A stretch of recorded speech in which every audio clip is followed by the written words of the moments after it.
pays qui sait mais détourne les yeux, où le réel circule en silence, discret et nerveux. Pas un parfum de liberté, plutôt l'odeur du non-dit. On interdit en façade ceux qui prospèrent dans la nuit. Les lois parlent fort, mais le terrain répond bas.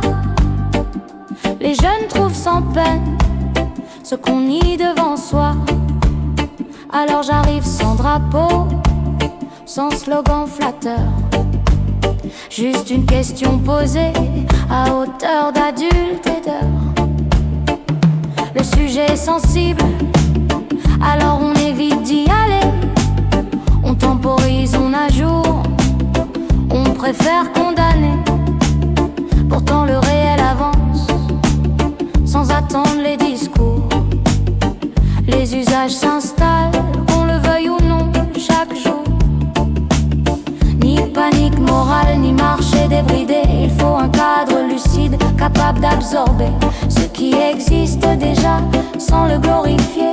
Reprendre la main sans jamais infantiliser. Le cannabis est là, partout depuis longtemps, dans les quartiers tranquilles comme dans les coins brûlants. La prohibition promettait l'ordre et la barrière. Elle a livré le terrain au réseau et aux frontières. Produit sans contrôle, dosage trop souvent flou. L'État perd la main, la santé paye le coup. On punit l'usager, on épuise la police, pendant que les filières déplacent leurs bénéfices. Les mineurs parlent en vrai, sans détour ni décor. Ils y ont accès très tôt et pas par erreur. Pas besoin d'un ghetto pour trouver un dealer.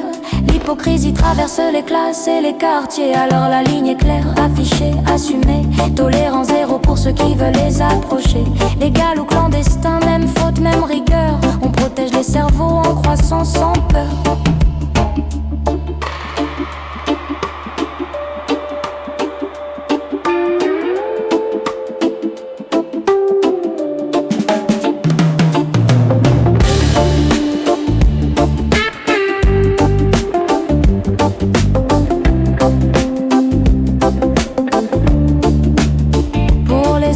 Le pacte est clair, sans poésie creuse.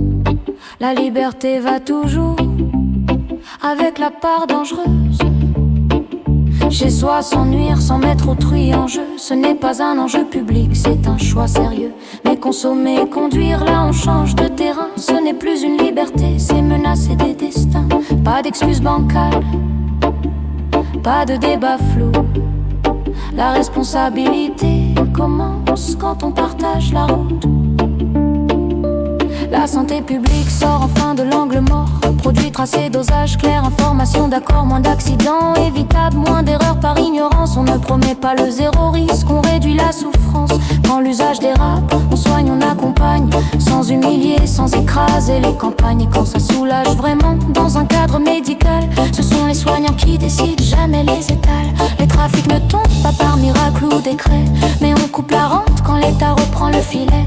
Ce qui reste hors cadre sort enfin de l'ombre. La loi frappe plus juste quand le cadre n'est plus sombre. La porte est ouverte pour sortir du déni, mais le cadre est strict, personne n'y échappe ici. Ceux qui refusent la loi, la traçabilité, restent face à la justice sans ambiguïté. Ce n'est pas pour remplir des caisses ni vendre un mirage. L'argent sert à prévenir, soigner, réparer les ravages. Si demain ça rapporte moins mais que ça détruit moins de vies, alors le pays avance même sans cri. Écologie en ligne rouge, pas de terre sacrifiée. Le vivant passe avant les profits pressés. Produire sans détruire, penser long, penser juste. C'est aussi ça gouverner sans poudre aux yeux ni fuste. Ce cadre n'est pas un cadeau, c'est une chance collective. Une chance d'arrêter de mentir, de penser l'action constructive. Une France adulte, ni permissive, ni punitive, qui avance lucide, consciente et réflexive. Si on sait se tenir, respecter la règle commune, alors oui, le pays peut changer de lune. Sinon on reste figé dans les faux débats d'hier. Moi je parie sur la lucidité, pas sur la poussière.